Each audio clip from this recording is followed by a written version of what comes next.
vice-président, Olivier Jardet, et de l'ensemble du bureau, attentif aux évolutions proposées, ce qui nous a à chaque fois permis de nous présenter au conseil d'administration avec des propositions claires et consensuelles.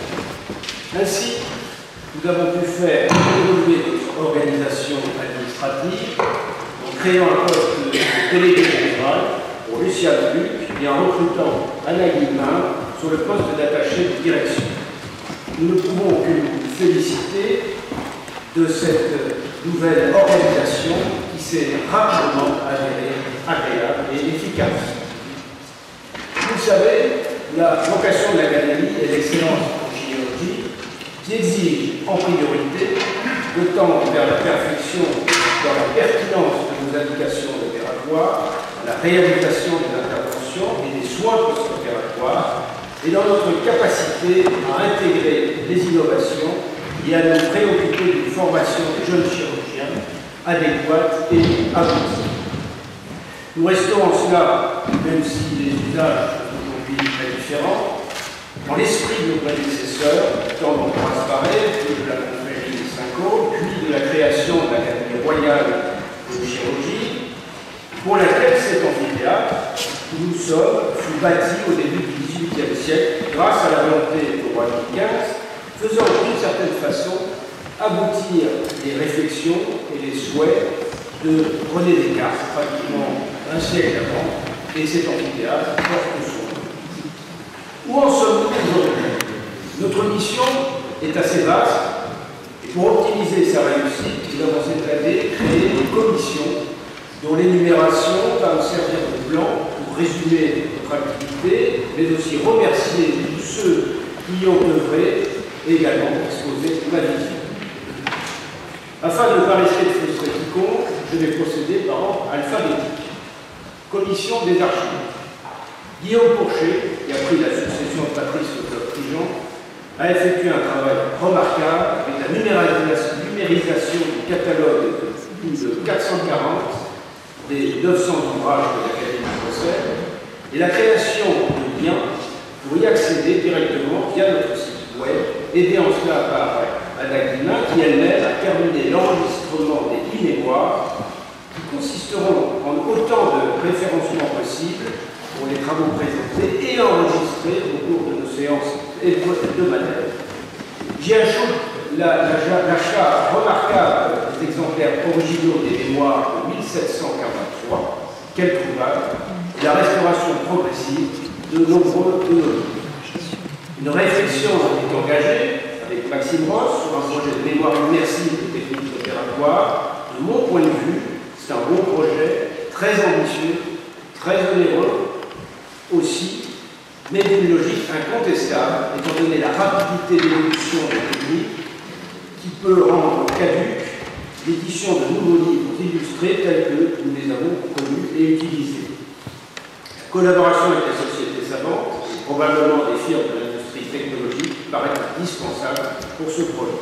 Enfin, je rapproche de cette activité une participation réussie à la journée du patrimoine en présence du secrétaire général et des anciens présidents. Voilà le fait d'une transition vers la commission communication. Nous progressons. Le but étant d'établir une dynamique, une synergie entre la presse, spécialisée ou non, via notre agence Patricia Benita, les réseaux sociaux en public, avec l'agence Thomas Joss, et les réseaux de santé avec la société Intivox, le tout étant organisé autour de notre site internet, dont la base technologique, fruit d'un investissement significatif il y a quelques années, permet une constante évolution à peu de frais grâce à l'investissement dans cette page de Lucien Luc, d'Anna Guillemin, mais aussi de Pascal Bouvet. La base de notre communication est ce que j'appelle le cœur battant de notre activité, c'est-à-dire nos magnifiques séances scientifiques hebdomadaires, enregistrées avec une nouvelle mise en scène, parfois précédée d'une conférence de presse et parfaitement résumée par notre secrétaire général chaque semaine avec des phrases qui constituent autant de punchlines disponibles et non encore suffisamment utilisées. En fait, c'est une question de rythme.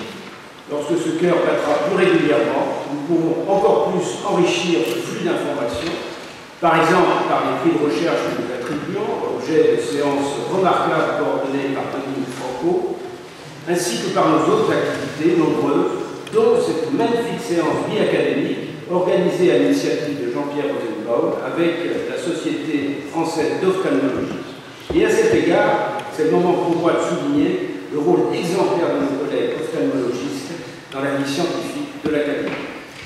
Nous avons pris l'habitude de nous réunir le premier vendredi du mois pour un rendez-vous appelé .com, et Hubert Joannet précisera tout à l'heure l'audience des séances, la fréquentation du site et le nombre de connexions sur notre chaîne YouTube. Commission éthique et juridique, c'est une commission essentielle, conduite avec la compétence qu'on leur connaît par Henri Boudal et Olivier Jardin.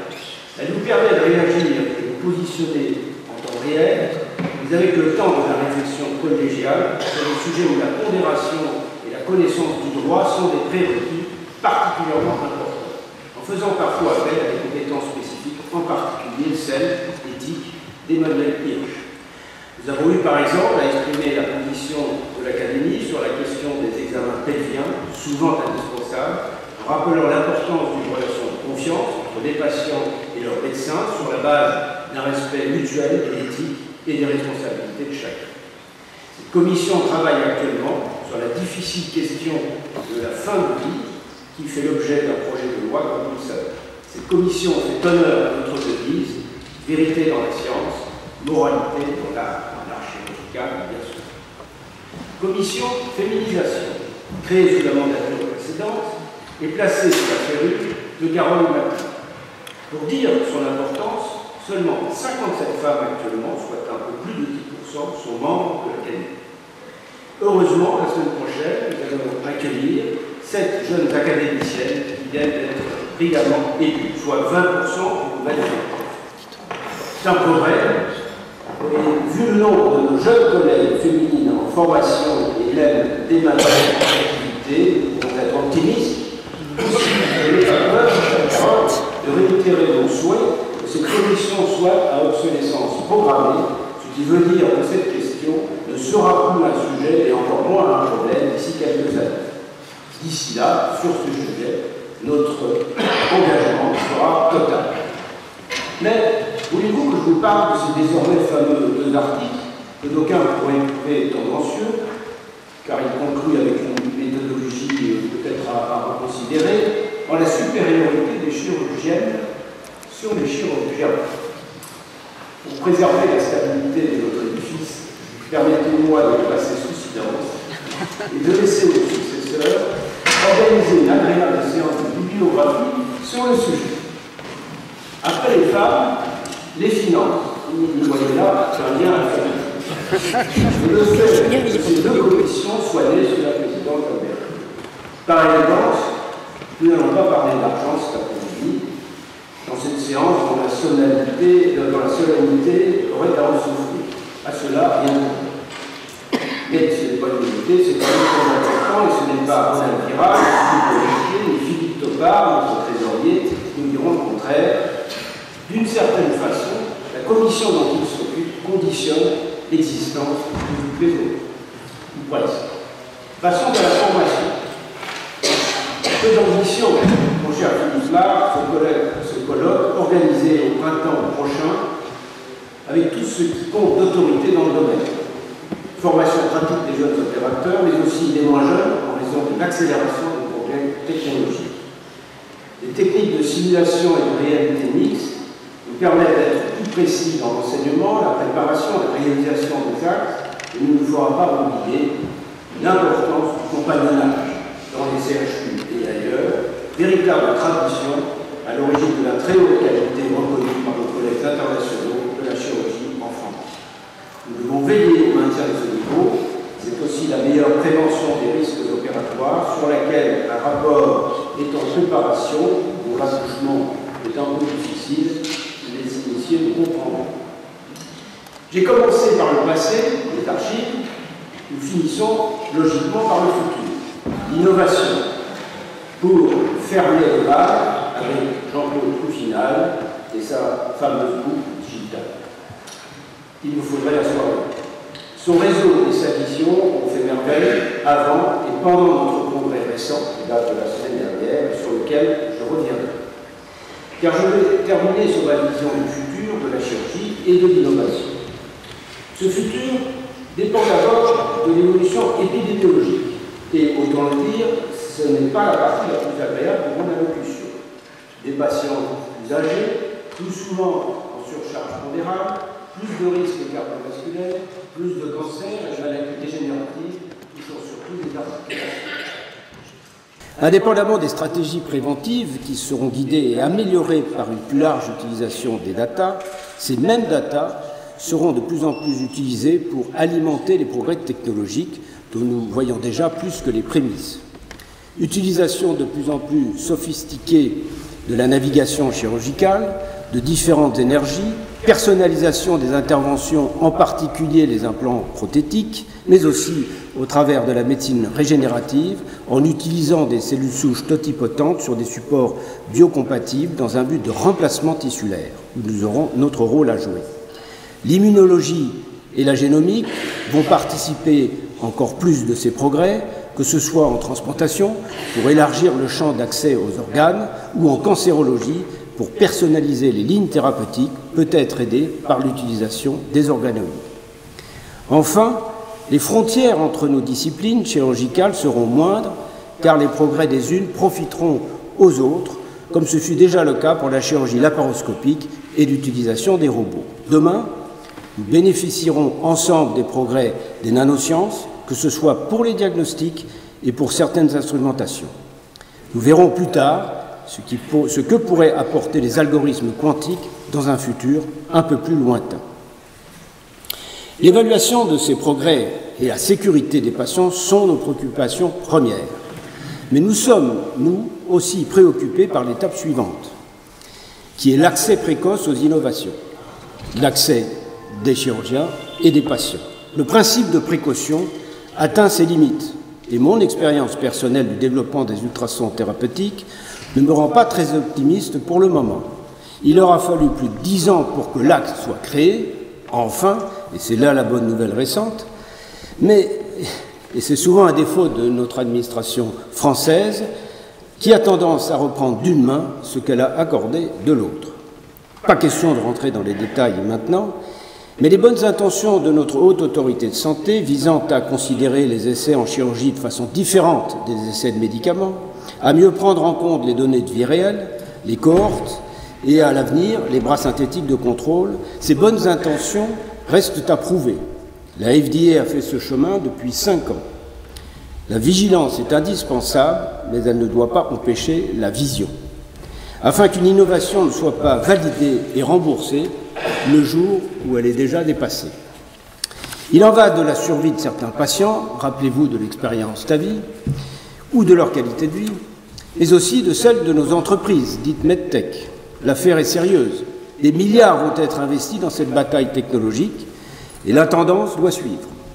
C'est la raison pour laquelle, grâce à Albert-Claude Benamou, le protocole d'accord entre l'Académie de chirurgie et le secrétaire général pour l'investissement, dans le cadre du plan France 2030, que j'ai eu le privilège de signer publiquement ici même pendant notre congrès la semaine dernière, devrait nous placer dans une position stratégique pour observer, voire infléchir, les directions dans le domaine spécifique de la chirurgie et de la médecine interventionnelle. Le Haut Conseil à la nomenclature est partie prenante. Il est présidé par François Richard, dont on connaît le leadership. Le travail est colossal, mais pourrait permettre des accès précoces pour les technologies innovantes. La question des équilibres médico-économiques sera essentielle et probablement à repenser pour ne pas plomber les comptes sociaux, mais non plus pour ne pas tarir l'investissement. Il y a aussi, face à l'innovation, une question d'état d'esprit, de culture du progrès, ou bien de résistance au changement. Si j'étais provocateur, et je le suis un peu, je vais citer Voltaire, il est dangereux d'avoir raison dans des choses où les hommes accrédités ont tort. Il n'y a pas de danger ici, mais pour certains de nos collègues, parfois majoritaires au début d'une innovation, le confort de l'habitude, qui a pour corollaire une réticence à une remise en question, parfois générée par la crainte légitime d'une forme d'insécurité, parfois aussi par un problème hiérarchique moins légitime. On se souvient des débuts de la chirurgie endoscopique et laparoscopique et de quelques autres avancées qui finalement s'avérèrent disruptives. À cela, il faut répondre patiemment par une communication scientifique et une formation adéquate. Et s'agissant de nombre de technologies actuelles, l'engagement des industriels est important, qui devrait être contractualisé avec les autorités de santé avant la mise à disposition, ainsi qu'avec les conseils professionnels et leurs sociétés savantes pour validation de leur enseignement et de la formation pratique. C'est l'une des raisons qui nous ont conduits à créer ce congrès Chirurgie 4.0. En partenariat avec Medicine, le pôle santé compétitivité d'Île-de-France, ce congrès a été un succès d'audience, près de 400 participants cumulés, au-delà de nos objectifs, sans compter les connexions et les rediffusions, mais aussi un succès de transversalité, dont notre académie est comptable, si nous voulons avancer dans les directions que j'évoquais. L'intelligence artificielle, je n'ai pas réussi à ne pas prononcer son nom, elle est là pour durer et pour évoluer de façon de plus en plus spécifique, avec des référencements. Elle est en réalité une somme d'algorithmes, fruit de la rencontre de data, de mathématiciens, de physiciens, chercheurs informaticiens et d'industriels que nous souhaitons réunir autour de projets chirurgicaux. Nous avons été ravis de travailler dans ce contexte avec nos jeunes collègues du Collège national des jeunes chirurgiens, emmenés de main de maître par Gabriel Sédouille, dans un climat très chaleureux et de confiance réciproque. Ces jeunes chirurgiens sont parfois créateurs d'entreprises et nous les avons encouragés en les écoutant, plus de 20 start-up, et en leur attribuant 7 prix différents. C'est évidemment important pour l'avenir. Nous devons élargir la base de l'académie. Le conseil d'administration a récemment validé la création de comités par groupe de discipline. Ces comités pourront intégrer des jeunes, futurs membres de notre compagnie, ce qui pourrait être en relation avec la création du collège de l'Académie proposée récemment par Olivier Jardet. Ainsi, je finis ce propos sur l'état de notre Académie d'une façon résolument tournée vers l'avenir, les jeunes chirurgiens et notre futur président. C'était un plaisir de m'adresser à vous, merci d'être là et je vous souhaite une belle séance.